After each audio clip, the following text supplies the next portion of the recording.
Hello everyone, this is Brother Timothy Earl Hoskins from the Lord's House of Prayer in Jackson, Tennessee. It's Saturday, September the 16th, another wonderful Sabbath. Everything's really nice outside. The sun's out. It's a really great day, really great Sabbath.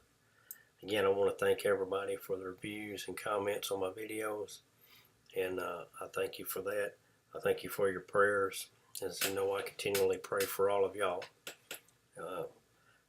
As always, I ask that you keep praying for our leaders and our government and our churches, for our nation, for the nation of Israel, for our men and women in the military, and especially President Donald Trump and his administration. And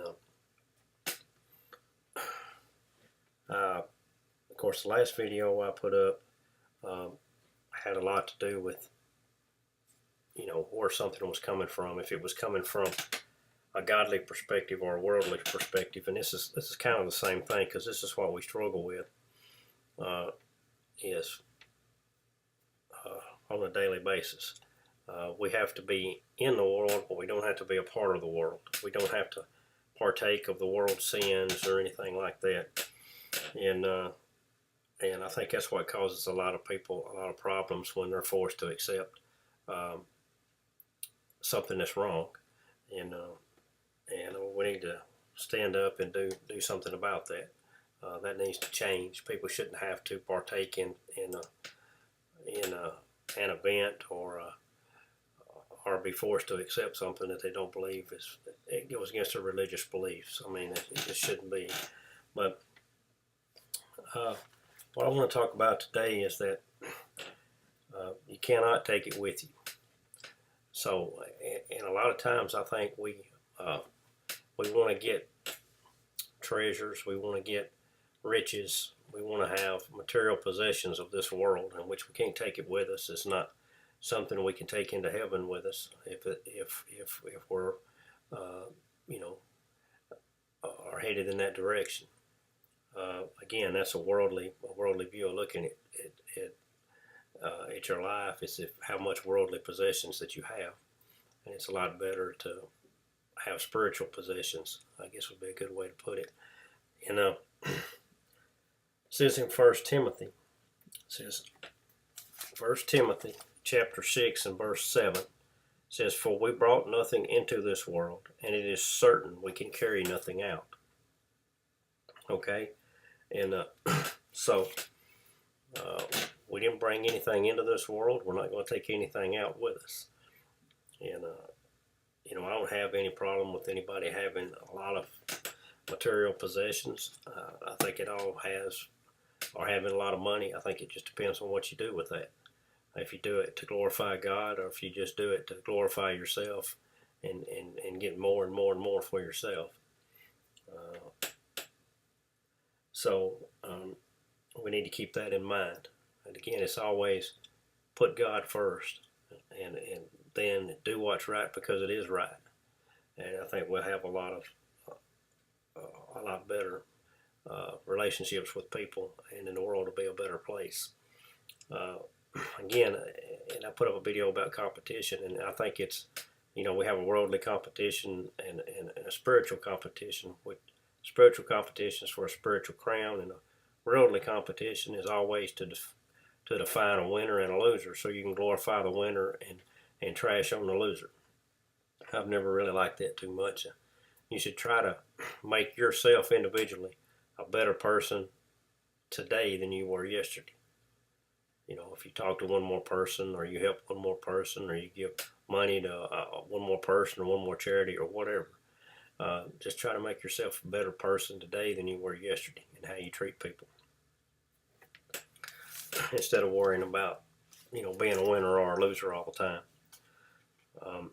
1 Timothy 6 and 10 says, "For the love of money is the root of all evil, which while some coveted after, they have erred from the faith, and pierced themselves through with many sorrows." So it says the love of money is the root of all evil. Now some people says, they'll say that and they'll say it's money. Well, or they'll say the love of money is the root of evil. It's the root of all evil, or greed, wanting to to get that next dollar, no matter what it is. You just get, that's what you worship. You know, when you're worshiping the money or worshiping that next dollar, then that's when evil creeps in. It comes between you and God. It's really hard to please God and treat people the right way when you're worried about how to get another dollar out of them, and you don't care how you do it. To me, it's like these baseball players, and I've said this in other videos, that use steroids. I mean, these players were Hall of Famers, which was what's their end result if you're a really good baseball player. Hall of Fame players, if they never did anything but just let their careers play out like they would normally do, but they couldn't do that, so they had to take these steroids and stuff so they could get even better than they were. So they cheated themselves, they cheated the game, they cheated their fans, and they don't deserve to be in the Hall of Fame because they cheated to get the numbers that they've got, and they cheated everything. They cheated all of baseball because of that. And if they had just did the right thing, and maybe their skills would have diminished sooner, but they still would have had the end result that they wanted. But that wasn't good enough. They had to find a way to get just that little bit more, and they didn't care how they did it. And I think that's where we have, you run into problems when you don't care when you don't care how you get to your goal. If you can cheat, lie, and steal, as long as you get to your goal, it's all right. I don't believe that. I think you should take the proper steps, do it the right way, treat people the right way, and then when you get your goal, it means more. Even if it takes you a little longer to get there, or maybe you don't have as much, what you would want to say, wealth or worldly wealth, but if you get there the right way, it's a lot better than if you get there the wrong way. Now I'm going to read in Matthew chapter 6, verse 19 through 21, and this is Christ speaking. In 1 Timothy, we've seen that money is the root of all evil. Now Christ is telling us, says, lay not up for yourself treasures upon earth, where moth and rust doth corrupt, and where thieves break through and steal. But lay up for yourselves treasures in heaven, where neither moth nor rust doth corrupt, and where thieves do not break through nor steal. For where your treasure is, there will your heart be also. And I think that's really important. Where your treasure is, that's where your heart's going to be. If your treasure's in the world, your heart's going to be in the world. If your treasure's is with God, your heart's going to be with God. And like I said, I ain't got any problem with anybody having nice house, nice cars, land, money, but it's all in how you've achieved that, and how you should use that to glorify God. You should use your wealth and your possessions to glorify God and to help other people as best you can. And so I think that's something that you need to keep in mind. I'm going to read in Luke chapter 12, and this is another parable by Christ, and I'm going to read verse 16 through 21. That's Luke 12, verse 16 through 21. It says, and he spake a parable unto them, saying, and this is Christ speaking, the ground of a certain rich man brought forth plentifully. And he thought within himself, saying, what shall I do, because I have no room where to bestow my fruits? And he said, this will I do. I will pull down my barns and build greater, and there will I bestow all my fruits and my goods. And I will say to my soul, soul, thou hast much goods laid up for many years. Take thine ease, eat, drink, and be merry. But God said unto him, thou fool, this night thy soul shall be required of thee.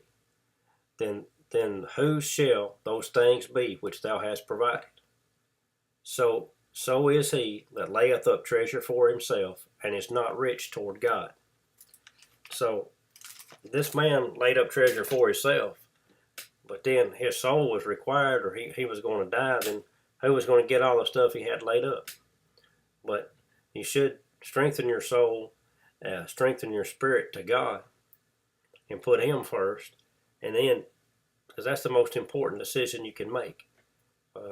Anything can be taken away or stolen, but the one thing that nobody can take away from you is your relationship with God, unless excuse me, unless you allow them to do that. You've got to turn your back on God. As long as you've got Him in your heart and you know His Word, and then nobody can take that away from you. They may be able to take everything you have, but they can't take that. And that's what this is talking about. They can take all your worldly possessions, your money, your home, your cars, everything that you have. If it comes right, the Bible even tells you, you want to live your life so that you don't be brought up before, judges and stuff like that. But I think eventually when it gets down towards the end time, a lot of people will be, because I think Christian people and Jews and anybody that professes a faith in God or belief in God is going to be persecuted.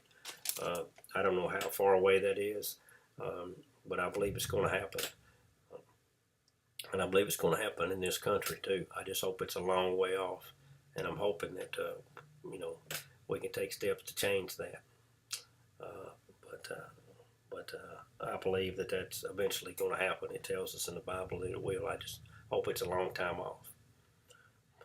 But lay up treasures for yourself in heaven. Keep God first, and do whatever you do it with the right heart. Don't try to steal from people or cheat people or try to find an angle where you can get an advantage over people to get money and wealth from them, to store it up for yourself, because you can't take it with you, and it's not going to do you any good in God's eyes when you die. And I want to finish up reading in 1 Timothy again, in chapter 6, and I'm going to read verses 17, 18, and 19. It says, "Charge them that are rich in this world, that they be not high-minded, nor trust in uncertain riches, but in the living God, who giveth us richly all things to enjoy. They that do good, they that be rich in good works, ready to distribute, willing to communicate, laying up in store for themselves a good foundation against the time to come, that they may lay hold on eternal life." So, if you see somebody driving a better car than you, and don't worry about it. If they got a bigger house than you, don't be concerned with that. No, Paul tells us to be content in whatever state we are. That don't mean you're satisfied, but you work hard, and maybe you're able to get you another car or a better house, but you do it the right way. A lot of people don't do that, again, the example of the baseball players, they cheated, and in my opinion, they shouldn't. The first one of them ever set foot in the Hall of Fame because of that. But and I say this in a lot of my videos, but you do the right thing because it's right. Keep God first in what you do, and don't get involved in worldly competition, because if you do that, then if you lose, then you're going to feel bad, and because worldly competition is going to glorify the winner and try their best to destroy the loser. It always happens like that. You can see it in ball games, you can see it in individual competition or whatever, and they'll always make excuses, or try to put blame on the loser, saying they didn't work hard enough, or they didn't do this, or they didn't do that. And then they'll glorify the winner, saying, "Look at how hard he worked," and everything. But lay up treasures for yourself in heaven and not on this earth. That's really important, because you can't take it with you. And I want to thank you for watching my video. This is Brother Timothy Earl Hoskins from the Lord's House of Prayer in Jackson, Tennessee. As I said, I continually pray for our country, our president, our leaders, also for the Holly Bobo family. This trial is going on. I've seen a little bit of that. It's very tragic and heartbreaking. It's just terrible. And I thank you for your comments and your views and your prayers. This is Brother Timothy Earl Hoskins from the Lord's House of Prayer in Jackson, Tennessee. Thank you, and God bless.